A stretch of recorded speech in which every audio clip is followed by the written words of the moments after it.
Hello दोस्तों, आज है 15 अप्रैल 2026 दिन बुधवार का, हिंदी तिथि बैसाख कृष्ण त्रयोदशी। और आइए बात करते हैं आज के मुख्य समाचार, बड़ी खबरें, देश और दुनिया का ताजा अपडेट लेकर हाजिर हो गए हैं। किसान भाइयों के लिए, युवाओं के लिए, पढ़ने वाले बच्चों के लिए, माताओं और बहनों के लिए और आम जनता से जुड़े कई महत्वपूर्ण फैसले जानने वाले हैं। वीडियो को आप पूरा ध्यान से आखिर तक जरूर देखते रहिएगा और इस वीडियो को आप लाइक और शेयर भी जरूर करिएगा। सबसे पहले तो देखिए आज 15 अप्रैल को क्या कुछ इवेंट होने वाले हैं और आज की क्या महत्वपूर्ण बड़ी सुर्खियां हैं। कर्नाटक दौरे पर जाएंगे प्रधानमंत्री नरेंद्र मोदी। पीएम मोदी आज बुधवार को कर्नाटक के दौरे पर रहने वाले हैं। इसके अलावा देखिए आप आज 15 अप्रैल 2026 को कांग्रेस अध्यक्ष मल्लिकार्जुन खड़गे के दिल्ली स्थित आवास पर इंडिया ब्लॉक के नेताओं की बैठक होने वाली है और आज की इस बैठक का मुख्य उद्देश्य विपक्षी दलों के बीच महिला आरक्षण जैसे महत्वपूर्ण मुद्दों पर चर्चा की जाएगी और आगामी संसदीय रणनीतियों पर मंथन किया जाएगा। इस बैठक में महिला आरक्षण, संसद का आगामी सत्र और सरकार को घेरने की योजना बनाई जाएगी। विपक्षी गठबंधन के विभिन्न प्रमुख दलों के नेता आज इस बैठक में शामिल होंगे। तो आज विपक्ष की बैठक है, सरकार को घेरने की तैयारियां। इसके अलावा देखिए आज बुधवार को कई राज्यों में बैंक भी बंद रहने वाले हैं। आज 15 अप्रैल को कई राज्यों में बैंकों में छुट्टी रहेगी। 15 अप्रैल को त्रिपुरा, असम, अरुणाचल प्रदेश, केरल, पश्चिम बंगाल और हिमाचल प्रदेश में बैंक बंद रहने के अपडेट है। आरबीआई की अप्रैल महीने की हॉलीडे लिस्ट भी आप देख सकते हैं, जहाँ पर 15 तारीख के सामने और इधर राज्यों के नाम भी लिखे हुए हैं। और आज की छुट्टी का कारण है बंगाली नववर्ष दिवस, बोहाग बिहू, विशु और हिमाचल दिवस के अवसर पर कुछ राज्यों में बैंक बंद रहेंगे। साथ ही आपको बताएं आज 15 अप्रैल और अमरनाथ धाम के लिए आज से रजिस्ट्रेशन की शुरुआत भी होने जा रही है। बाबा अमरनाथ यात्रा के लिए रजिस्ट्रेशन आज बुधवार से शुरू हो रहे हैं। ये यात्रा 3 जुलाई से 28 अगस्त तक 57 दिनों के लिए चलेगी। ऑनलाइन और ऑफलाइन दोनों तरीकों से रजिस्ट्रेशन हो सकेगा और इसके लिए 4 बैंकों की 554 शाखाएं जिसमें रजिस्ट्रेशन की सुविधा उपलब्ध होने वाली है। अमरनाथ धाम में यात्रा के लिए आयु सीमा 13 से 70 साल, स्वास्थ्य प्रमाण पत्र अनिवार्य रहेगा। तो आज यात्रा की रजिस्ट्रेशन की शुरुआत हो रही है। और इधर केदारनाथ धाम में हेली सेवा के लिए भी आज 15 अप्रैल से बुकिंग शुरू हो जाने वाली है। सभी टिकट केवल ऑनलाइन माध्यम से ही मिलेंगे। heliYatra.irctc.co.in से आप बुकिंग कर सकते हैं। तो केदारनाथ हेली सेवा के लिए टिकट की बुकिंग भी आज 15 अप्रैल से शुरू होने जा रही है। और इधर आप देखिए बिहार में सम्राट चौधरी बिहार के नए मुख्यमंत्री होंगे। उन्हें पहले बीजेपी और फिर एनडीए विधायक दल का नेता चुन लिया गया है। सम्राट राजभवन पहुंचे और राज्यपाल से मिलकर उन्होंने सरकार बनाने का दावा पेश किया। आज 15 अप्रैल को बिहार में लोक भवन में शपथ ग्रहण समारोह होने वाला है और इसके साथ ही बिहार में पहली बार बीजेपी का मुख्यमंत्री होगा। बिहार के मुख्यमंत्री नीतीश कुमार ने मंगलवार को राज्यपाल को इस्तीफा सौंप दिया है और इसके बाद उन्होंने अपने सोशल मीडिया हैंडल एक्स से एक भावुक पोस्ट लिखते हुए कहा, अब नई सरकार यहां से काम देखेगी। आपको बताएं नीतीश कुमार करीब 20 साल तक बिहार के मुख्यमंत्री रहे हैं और बिहार में नई सरकार का फॉर्मूला भी आप देखिए, बीजेपी जेडीयू के 15-15 मंत्री, सीएम, गृह मंत्रालय और स्पीकर बीजेपी ने लिया, जेडीयू से डिप्टी सीएम होगा। आज 15 अप्रैल 2026 का दिन बिहार में बीजेपी के लिए बड़ा दिन होने वाला है। और साथ ही आप देखिए आज 15 अप्रैल से ही ओवरलोडेड वाहनों के लिए नियम बदलने वाले हैं। नेशनल हाईवे पर चलने के लिए अब आपको नियमों को ध्यान में रखना पड़ेगा। नए नियमों के तहत अब ओवरलोडिंग के प्रतिशत के आधार पर शुल्क लिया जाएगा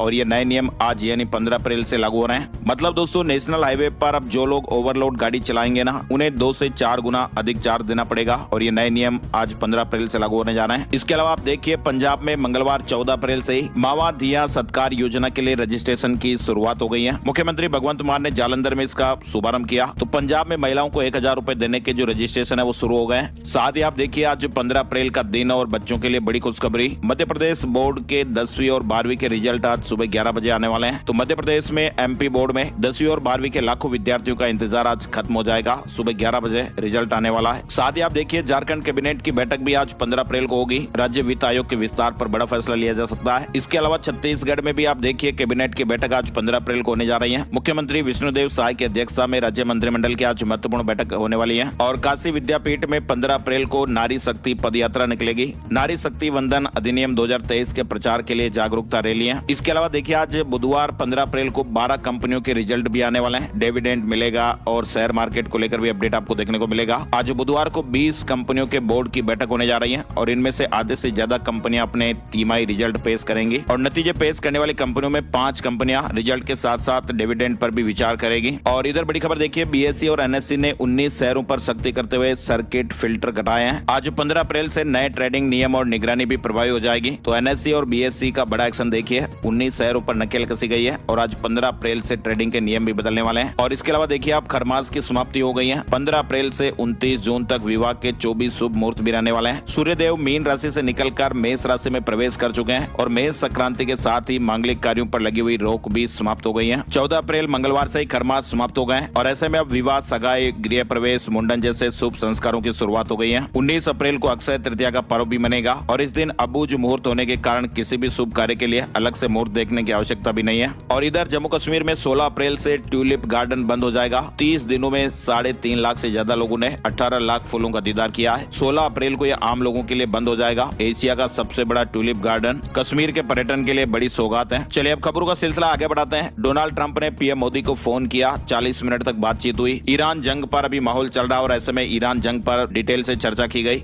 दोनों ने कहा कि होर्मुज स्ट्रेट का खुला रहना बहुत जरूरी है। पीएम मोदी और अमेरिका के राष्ट्रपति डोनाल्ड ट्रंप के बीच करीब 40 मिनट तक फोन पर बातचीत हुई है और इस दौरान दोनों नेताओं ने ईरान जंग पर चर्चा की। और इधर आप देखिए, अमेरिका के विदेश मंत्री मार्को रूबियो की पहल पर वाशिंगटन में इजरायल और लेबनान के बीच में एक महत्वपूर्ण बैठक हुई है। ये बैठक बहुत ही महत्वपूर्ण है। हिजबुल्लाह संघर्ष के बीच ये 1993 के बाद पहली बड़ी सीधी वार्ता थी। डोनाल्ड ट्रंप के दबाव के बाद इजरायल इस बातचीत के लिए तैयार हुआ। लेबनान को लेकर अभी ईरान जिस तरह से अड़ा हुआ कि भाई हमले सबसे पहले वहां रोके जाए और इसी को लेकर आप देखिए वाशिंगटन में इजरायल और लेबनान के बीच 33 साल बाद ये सीधी बातचीत हुई। और इधर डोनाल्ड ट्रंप ने कहा कि अगले 2 दिन में फिर से यूएस और ईरान शांति वार्ता हो सकती है। डोनाल्ड ट्रंप ने इस तरह के संकेत दिए। और इधर होर्मुज में अमेरिकी नाकेबंदी के पहले 24 घंटे में कोई भी जहाज पार नहीं हुआ। हालांकि कुछ रिपोर्ट्स में 4 जहाजों के गुजरने का दावा सामने आया था। इधर ईरान जंग का असर भी देखिए, आप खाने का तेल 7% महंगा हो गया। साबुन बिस्किट के पैकेट तक छोटे हो गए। वॉशिंग मशीन, फ्रिज और एलईडी के दाम 15% तक बढ़ गए। मतलब दोस्तों, ईरान समेत पूरे पश्चिम एशिया में तनाव से जो हालात अभी पैदा हुए ना,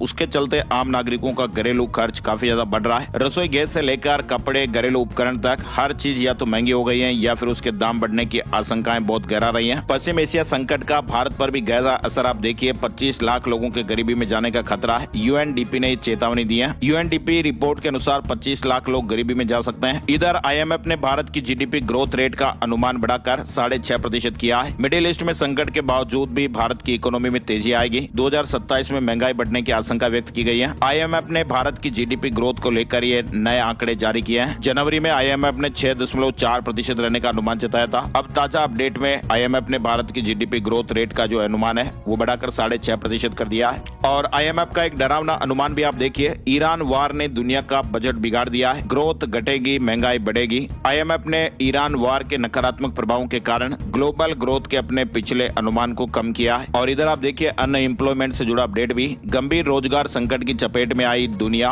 1.2 अरब युवाओं के लिए केवल 40 करोड़ नौकरियां हैं। विश्व बैंक ने चेतावनी दी है कि ईरान युद्ध अगर लंबा चलाना तो भारत समेत विकासशील देशों में बेरोजगारी की समस्या भी बढ़ सकती है। भारत समेत विकासशील देशों में करीब 80 करोड़ नौकरियां कम होने का जोखिम बढ़ रहा है। वैश्विक अर्थव्यवस्था पर अनिश्चितताओं के बीच विश्व बैंक ने दुनिया में एक बड़े रोजगार संकट की चेतावनी दी है। विश्व बैंक के प्रमुख अजय बंगा ने कहा कि 1.2 अरब लोग कार्यबल का हिस्सा होंगे, लेकिन मौजूदा रफ्तार से केवल 40 करोड़ नौकरियां पैदा होगी और ये वैश्विक अर्थव्यवस्था के लिए भी गंभीर चुनौती है। इधर आप देखिए, पेट्रोल 18 और डीजल 35 रुपए तक महंगा हो सकता है। बंगाल समेत 5 राज्यों में चुनाव के बाद दाम बढ़ सकते हैं। तेल कंपनियां भी नुकसान में है। इस तरह की मीडिया रिपोर्ट्स भी प्रमुखता से चल रही हैं। कच्चे तेल की बढ़ती कीमतों की वजह से पेट्रोल और डीजल को लेकर ये अपडेट आगामी समय में देखने को मिल सकता है। विदेशी ब्रोकरेज फर्म मैक्वायरी की रिपोर्ट में कहा गया है, क्रूड ऑयल महंगा होने के बावजूद देश में पेट्रोल और डीजल की कीमतें स्थिर है। इससे कंपनियों को नुकसान हो रहा है और ऐसे में पश्चिम बंगाल सहित 5 राज्यों में चुनाव खत्म होने के बाद कंपनियां दाम बढ़ा सकती है। ऐसी मीडिया रिपोर्ट चल रही है। बताया जा रहा है कि हर दिन 1600 करोड़ का नुकसान कंपनियां झेल रही हैं। भारत 88% कच्चा तेल आयात करता है। फिलहाल आपको बताएं, अमेरिका समेत कई देशों ने पेट्रोल डीजल के दामों में बढ़ोतरी की है।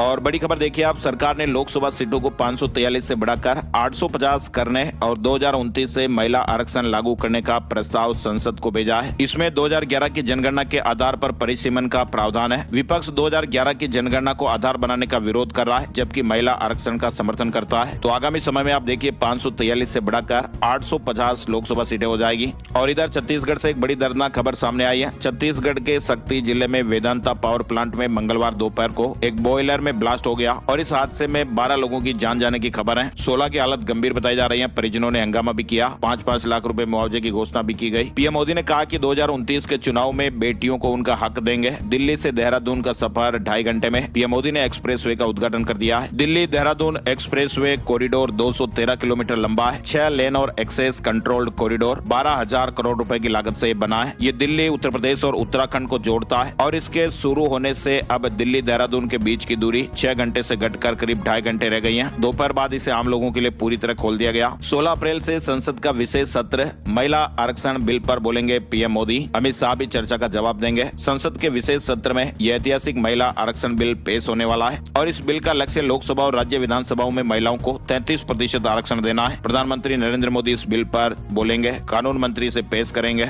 इस विधेयक पर लोकसभा में 16 और 17 अप्रैल और राज्यसभा में 18 अप्रैल को चर्चा और वोटिंग होगी। कुल मिलाकर महिला सशक्तिकरण की दिशा में एक बड़ा कदम बताया जा रहा है। और इधर विमेन्स T20 वर्ल्ड कप की प्राइज मनी 10% तक बढ़ा दी गई है। इंटरनेशनल क्रिकेट काउंसिल ने विमेन्स T20 वर्ल्ड कप के लिए इनामी राशि का ऐलान कर दिया। इंग्लैंड और वेल्स में होने वाले इस टूर्नामेंट की कुल पुरस्कार राशि बढ़ाकर 82 करोड़ रुपए की गई है, जो 2024 के मुकाबले 10% ज्यादा है। पाकिस्तान में एक अस्पताल की लापरवाही से 331 बच्चे HIV पॉजिटिव हो गए। 8 साल के एक बच्चे की मौत के बाद यह खुलासा हुआ। सिरिंज के दोबारा इस्तेमाल से संक्रमण फैल गया। पाकिस्तान के पंजाब प्रांत के तौंसा शहर में 331 बच्चे HIV पॉजिटिव पाए गए। ये मामले नवंबर 2024 से अक्टूबर 2025 के बीच दर्ज हुए हैं और इस मामले में सरकारी हॉस्पिटल में गंभीर लापरवाही के आरोप लगे हैं। BBC की एक रिपोर्ट के मुताबिक पाया गया कि THQ तौंसा हॉस्पिटल में सिरिंज दोबारा इस्तेमाल हो रही थी। इधर आप देखिए, सांसद अमृतपाल को पंजाब लाने से हालात बिगड़ सकते हैं। राज्य सरकार ने केंद्रीय गृह मंत्रालय को पत्र लिखा है। 23 अप्रैल को NSA अवधि खत्म हो रही है। काशी में एक डॉक्टर के लैपटॉप से आतंकी कनेक्शन मिला है। बेटा चैटिंग करता था। ATS ने 7 घंटे मोबाइल बैंक अकाउंट तक खंगाले। वाराणसी में आतंकियों को फंडिंग करने वाले डॉक्टर के घर पर यूपी, मुंबई ATS और इंटेलिजेंस ब्यूरो ने छापेमारियां की है। इधर उत्तर प्रदेश में आगजनी के 26 मामलों की आतंकी जांच की जाएगी। NIA ने 3 आतंकियों के खिलाफ लुकआउट नोटिस भी जारी कर दिया है। इसके अलावा नोएडा, गाजियाबाद के 21 लाख से अधिक श्रमिकों को बढ़े हुए वेतन का लाभ भी दिया जाएगा। 37 लाख से अधिक श्रमिक कार्यरत हैं। 74 उद्योगों के कर्मचारियों के लिए नया वेतनमान तय हुआ है। नोएडा हिंसा में आप देखिए, हालात अभी काबू में है। भड़काने वालों की तलाश तेज कर दी गई है। 300 से अधिक उपद्रवियों को गिरफ्तार भी किया गया है। इस मामले में दिल्ली के कुछ संगठनों की संलिप्तताएं भी सामने आई हैं। बजाज डोमिनार 400 का नया मॉडल लॉन्च हो गया।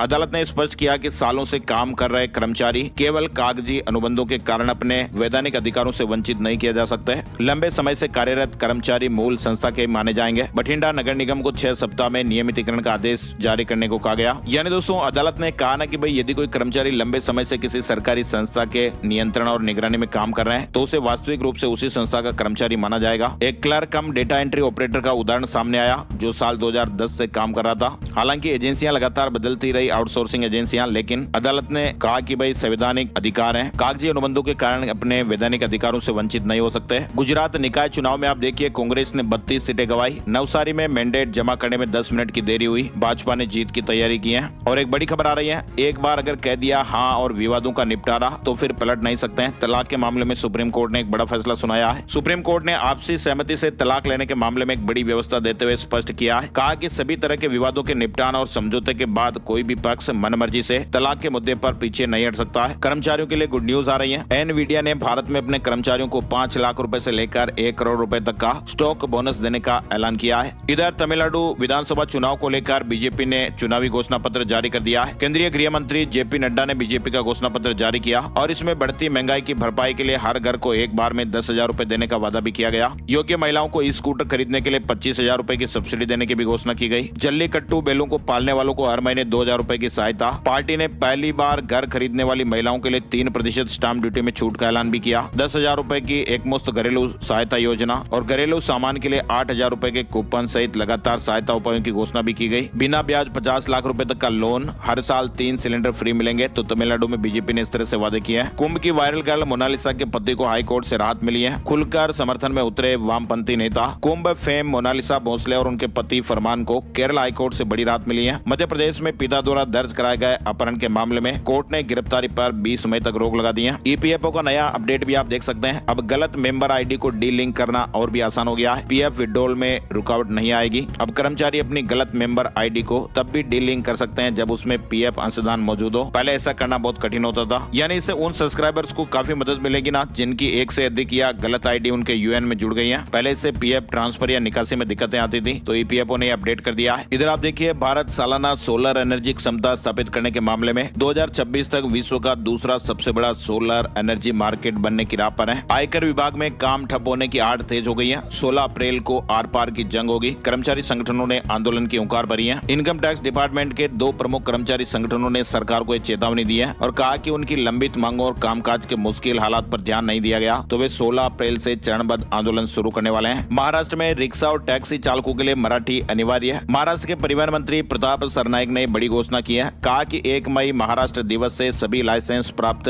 रिक्शा और टैक्सी चालकों के लिए मराठी पढ़ना और लिखना अनिवार्य होगा। नियमों का पालन न करने वाले चालकों के लाइसेंस रद्द कर दिए जाएंगे। मणिपुर में फिर से बवाल हो गया है। ड्रग्स बरामदगी के बाद भीड़ ने सुरक्षा वाहनों में आग लगा दी। 18 लोग घायल हो गए। हालात अभी भी तनावपूर्ण बने हुए हैं। मणिपुर के विष्णुपुर जिले में ड्रग्स की एक बड़ी खेप जब्त होने के बाद भीड़ ने हिंसक रूप ले लिया। अफवाहें फैलाने वालों के खिलाफ सख्त कार्रवाई की चेतावनी दी गई है। इधर आप देखिए, एक बेवफा पत्नी और उसके प्रेमी ने कांड कर दिया। पति की जान लेकर टुकड़े करके खेत में गाड़ दिया गया। मध्य प्रदेश के मंदसौर से झकझोर देने वाली यह घटना सामने आई है। पुलिस ने प्रेमी को गिरफ्तार कर दिया। खेत से टुकड़े भी बरामद किए हैं। इधर मध्य प्रदेश के बैतूल में आग लगने की घटना में 6000 मुर्गे मुर्गियों की जलकर जाने चली गई और इस घटना में लाखों रुपए का नुकसान भी हुआ। पोल्ट्री फार्म में आग लगने से बड़ा हादसा हो गया। झारखंड ट्रेजरी घोटाला से जुड़ा अपडेट आप देखिए। 26 साल का हिसाब खंगालेगी हेमंत सरकार। दोषियों की संपत्तियां कुर्क की जाएगी। झारखंड ट्रेजरी घोटाले को लेकर हेमंत सोरेन सरकार अब एक्शन मोड में आ गई है। सरकार अब 26 साल का हिसाब खंगालने की तैयारी में है। इधर देखिए आप, AI ने IT कंपनियों की नींदें उड़ा रखी है। AI ने IT कंपनियों में बड़ी खलबली मचाई हुई है। आर्टिफिशियल इंटेलिजेंस का सीधा सीधा असर रियल एस्टेट सेक्टर पर भी पड़ रहा है। AI के आ जाने से अब कंपनियां अपनी वर्कफोर्स को रिस्ट्रक्चर कर रही हैं। यानी जहां पहले बड़े बड़े ऑफिस रखने पड़ते थे, अब छोटे छोटे ऑफिसों में ही काम हो जाएगा, क्योंकि AI के आने से कई तरह की नौकरियां भी धीरे धीरे कम हो रही है। ऑफिस के स्पेस के लिए भी अब कम जगह की जरूरत हो रही है। तो कुल मिलाकर कई तरह के अपडेट्स भी देखने को मिल रहे हैं। बंगाल में अमित शाह ने बड़ा ऐलान किया। 45 दिन में भारत बांग्लादेश सीमा पर घेराबंदी, घुसपैठ पर लगाम लगेगी। इधर बड़ी खबर देखिए, मध्य प्रदेश के भोपाल में युवाओं में अपने ही खून का इंजेक्शन लगाने की एक नई खतरनाक लत सामने आई है। हमीदिया अस्पताल में जनवरी से 5 ऐसे मामले दर्ज हुए हैं, जहां पर 18 से 25 साल के युवा अपना खून निकालकर दोबारा शरीर में इंजेक्ट कर रहे हैं। डॉक्टरों के अनुसार ये कोई वास्तविक नशा नहीं, बल्कि मानसिक भ्रम और व्यवहारगत लत है, जो इंटरनेट मीडिया से फैल रही है। बिहार में जमीन मापी प्रक्रिया ऑनलाइन हो गई है। 14 दिन में रिपोर्ट मिल जाएगी। राजस्व और भूमि सुधार विभाग ने सभी जिलों को आदेश भी जारी कर दिया है। ऑफलाइन आवेदन या रिपोर्ट स्वीकार नहीं की जाएगी। पूरी जमीन मापी प्रक्रिया अब ऑनलाइन होगी। अमीन को 7 दिन में माफी, 14 दिन में रिपोर्ट अपलोड करनी पड़ेगी और आवेदकों को अंचल कार्यालयों के चक्कर नहीं लगाने पड़ेंगे। पूरी प्रक्रिया ऑनलाइन प्रोसेस होगी। इधर देखिए आप, राजस्थान के बाड़मेर और जैसलमेर में पारा 41 डिग्री के पार पहुंच गया। मध्य प्रदेश, गुजरात और यूपी में भी कई इलाकों में पारा 40 डिग्री पार देखा गया और आज से कई इलाकों में लू चलने की भी चेतावनी है। केदारनाथ और बद्रीनाथ में फिलहाल बर्फबारी हो रही है। RPSC से अपडेट देखिए आप, 3944 पदों पर लेक्चरर कोच भर्ती एग्जाम का शेड्यूल जारी हो गया है। राजस्थान में भी 25,000 लोग बेरोजगार हो सकते हैं। 400 फैक्ट्रियों पर ताला लगने की नौबत आ रही है। कई में प्रोडक्शन आधा हो गया है। शिफ्ट भी एक चलाई जा रही है। मिडिल ईस्ट में जारी इस युद्ध का असर राजस्थान के सबसे बड़े औद्योगिक हब भिवाड़ी, खेरथल, तिजारा में भी साफ साफ दिखाई दे रहा है। और इधर आप देखिए, राजस्थान बालिका सैनिक स्कूल फीस 1.5 लाख रुपए सालाना तय हो गई है। 7 लाख से कम आय पर पूरी फीस माफ होगी। 9 लाख तक 50% छूट मिलेगी। राजस्थान सरकार ने बालिका सैनिक स्कूलों के लिए सालाना फीस करीब 1.5 लाख रुपए तय कर दी है। शिक्षा विभाग ने 9 अप्रैल 2026 को एक आदेश जारी कर फीस संरचना लागू की और एडमिशन प्रक्रिया शुरू कर दी है। आय के आधार पर ट्यूशन फीस में छूट का प्रावधान रखा गया है। फीस का पूरा ब्रेकअप भी आप यहाँ देख सकते हैं और आय के आधार पर आपको फीस में छूट देखने को मिलेगी। राजस्थान में आप देखिए, स्कूलों में घसीटाराम, नाहर जैसे अटपटे नाम बदल सकेंगे बच्चे। सरकार नए नामों का ऑप्शन देगी। शिक्षा मंत्री ने कहा कि किसी पर कोई दबाव नहीं है। दरअसल होता ना कि दोस्तों, घसीटाराम, नाहर, नन्नूमल, शैतान, खोजाराम, ये कुछ ऐसे नाम है जो स्कूलों के रजिस्टर में दर्ज रहते हैं और कई बार सरकारी और प्राइवेट स्कूलों में पढ़ने वाले बच्चों को अटपटे और अर्थहीन अजीब नामों के कारण शर्मिंदगी झेलनी पड़ती है। लेकिन राजस्थान में कुछ इस तरह के नामों को लेकर ही शिक्षा विभाग ने नई पहल की है। यानी अब ऐसे स्टूडेंट को नया और सार्थक नाम मिल सकेगा। सरकार ने एक सार्थक नाम अभियान शुरू करने के आदेश जारी किए हैं। विभाग ने कुछ ऐसे ही 2950 नामों की लिस्ट तैयार की है, जिसे पेरेंट्स को दिखाया जाएगा। ये स्वैच्छिक होगा और किसी पर नाम बदलने का दबाव नहीं बनाया जाएगा। नाम परिवर्तन केवल लिखित सहमति से ही किया जाएगा। जयपुर में IPL मैच देखना महंगा हुआ। 1800 रुपए का होगा सबसे सस्ता टिकट। राजस्थान में आप देखिए, राजस्थान ट्रेड पॉलिसी 2025, व्यापारियों को बड़ा तोहफा मिला है। 2 करोड़ रुपए तक का लोन, ब्याज और इंश्योरेंस में भी बड़ी राहत मिलेगी। राजस्थान सरकार ने ट्रेड प्रमोशन पॉलिसी 2025 के तहत ऑनलाइन आवेदन शुरू कर दिए हैं और इसमें व्यापारियों को 2 करोड़ तक का लोन, ब्याज सब्सिडी, बीमा और ई-कॉमर्स सहायताएं मिलेगी। 10.5 लाख से अधिक व्यापारियों को लाभ मिलने की उम्मीद है। इधर जयपुर के निविक हॉस्पिटल के निदेशक डॉक्टर सोनदेव बंसल की गिरफ्तारी के विरोध में Indian medical association IMA Rajasthan की अपील पर बुधवार को पूरे प्रदेश के प्राइवेट हॉस्पिटलों में डॉक्टरों ने 24 घंटे की हड़ताल कर दी और इसका सबसे ज्यादा असर प्राइवेट हॉस्पिटलों की ओपीडी पर पड़ा। रिहाई तक आंदोलन जारी रखने की चेतावनी दी गई है। राजस्थान बोर्ड के 10वीं और 12वीं सप्लीमेंट्री एग्जाम 14 मई से आज से फॉर्म भरे जाएंगे। 22 अप्रैल लास्ट डेट रहेगी। राजस्थान माध्यमिक शिक्षा बोर्ड की 10वीं और 12वीं की सप्लीमेंट्री परीक्षाएं 14 मई से शुरू होगी। शेड्यूल जारी कर दिया गया है। इधर मध्य प्रदेश में देखिए आप 26 अप्रैल को नए नियमों के साथ होगी MPPSC एग्जाम। इसके अलावा मध्य प्रदेश में 1.5 लाख शिक्षकों की नौकरी पर असर डालने वाली टेट परीक्षा को लेकर स्कूल शिक्षा विभाग ने एक नया आदेश जारी करने का प्लान बनाया है। लोक शिक्षण आयुक्त अभिषेक सिंह ने अधिकारियों को निर्देश दिए कि नए आदेश में TET परीक्षा की अनिवार्यता और छूट की स्थितियां स्पष्ट की जाए। आयुक्त ने कहा कि नए आदेश में स्पष्ट किया जाएगा कि भाई किन किन शिक्षकों के लिए पात्रता परीक्षा अनिवार्य होगी और किन्हें नियमानुसार छूट या सरलीकरण मिलेगा। सुप्रीम कोर्ट ने कुछ इस तरह से निर्देश जारी किए थे, आप देखिए। इधर HPV टीकाकरण में मध्य प्रदेश सबसे आगे है। सर्वाइकल कैंसर का टीका और 5 लाख बालिकाओं का वैक्सीनेशन हो चुका है। मध्य प्रदेश में कमजोर पड़ सकता है मानसून, कम बारिश के संकेत हैं। IMD ने कहा कि इंदौर ग्वालियर में सूखे के आसार रहेंगे। भोपाल में ज्यादा पानी गिरेगा। मध्य प्रदेश में भी इस बार सामान्य से कम बारिश होने के संकेत। IMD नई दिल्ली ने यह अनुमान जताया। 21 दिन तक खराब नहीं होगी सब्जियां। मध्य प्रदेश में आप देखिए विक्रमादित्य विश्वविद्यालय में संगोष्ठी हुई। वैज्ञानिकों ने कहा यह खोज खाद्य भंडार में एक बड़ी उपलब्धि होगी। वैज्ञानिकों ने बताया कि सब्जियों को 21 दिन तक सुरक्षित रखने वाली एक नई टेक्नोलॉजी की खोज की गई है। उत्तर प्रदेश में आप देखिए 20 अप्रैल से स्कूलों में चलेगा विशेष टीकाकरण अभियान। यूपी में छात्रवृत्ति से वंचित रहे विद्यार्थियों के लिए दूसरा मौका। जल्दी वेबसाइट खुलने वाली है। समाज कल्याण विभाग जल्दी छात्रवृत्ति पोर्टल फिर से खोलेगा और तकनीकी कारणों से आवेदन से जो छात्र छात्राएं वंचित रह गए उन्हें दूसरा मौका दिया जाएगा। बिहार में हड़ताल पर गए 41 अंचल अधिकारी निलंबित कर दिए गए। इसके अलावा देखिए आप सीटू ने मानेसर में श्रमिक आंदोलन पर हुई पुलिस की कार्रवाई के विरोध में 55 मजदूरों की बिना शर्त रिहाई की मांग उठाते हुए 16 अप्रैल को प्रदेश भर में सड़कों पर उतरने का ऐलान किया है। हरियाणा से जुड़ा महत्वपूर्ण अपडेट है। हरियाणा में शहरी गरीब परिवारों का भी अपना घर होगा। 2646 मकानों को मंजूरी दी गई। इधर हिमाचल दिवस को लेकर अपडेट आप देखिए। किन्नौर के रिकांगपिओ में आज बुधवार को होने वाले राज्य स्तरीय हिमाचल दिवस समारोह से कर्मचारी और मुख्यमंत्री जी से बड़ी आस लगाए हुए हैं। मुख्यमंत्री सुखविंदर सिंह सुक्खू कार्यक्रम की अध्यक्षता करेंगे। कर्मचारियों और पेंशनर्स को मुख्यमंत्री जी से DA की आस है। साथ ही हिमाचल दिवस पर आज कई हस्तियों को सम्मानित भी किया जाएगा। मुख्यमंत्री जी आज कुछ महत्वपूर्ण और बड़ी घोषणाएं भी करेंगे, तो भी इंतजार है। और अब चलते चलते एक नजर आज का राशिफल, सितारे क्या कुछ करें आइए जानते हैं। आज 15 अप्रैल बुधवार को वृष राशि वालों को निवेश में फायदा, रुकावटें दूर होने और नौकरी में तरक्की मिलने के योग है। मिथुन राशि वालों को एक्स्ट्रा काम और प्रमोशन मिलने की संभावना है। कन्या राशि वालों की प्रभावशाली लोगों से मुलाकात हो सकती है। तुला राशि के लोगों को नौकरी में उच्च अधिकारियों से प्रोत्साहन मिल सकता है। मकर राशि वालों को अनुभवी लोगों की मदद मिल सकती है। कुंभ राशि वालों को रुका हुआ पैसा टुकड़ों में मिलने के योग है और बाकी राशियों के लिए आज मिला जुला दिन रहेगा। आज के मुख्य समाचार अपडेट में फिलहाल बस इतनी खबरें। वीडियो को आपने पूरा ध्यान से देखा, इसके लिए आपका दिल से बहुत बहुत बहुत शुक्रिया और धन्यवाद। वीडियो को आप लाइक और शेयर जरूर कीजिएगा ताकि हमें मोटिवेशन मिलता रहे। हर रोज हम ऐसे ही काम की बड़ी महत्वपूर्ण खबरें देखते रहें। नए वीडियो में नई जानकारियों के साथ फिर मिलते हैं। तब तक के लिए जय हिंद, जय भारत, वंदे मातरम।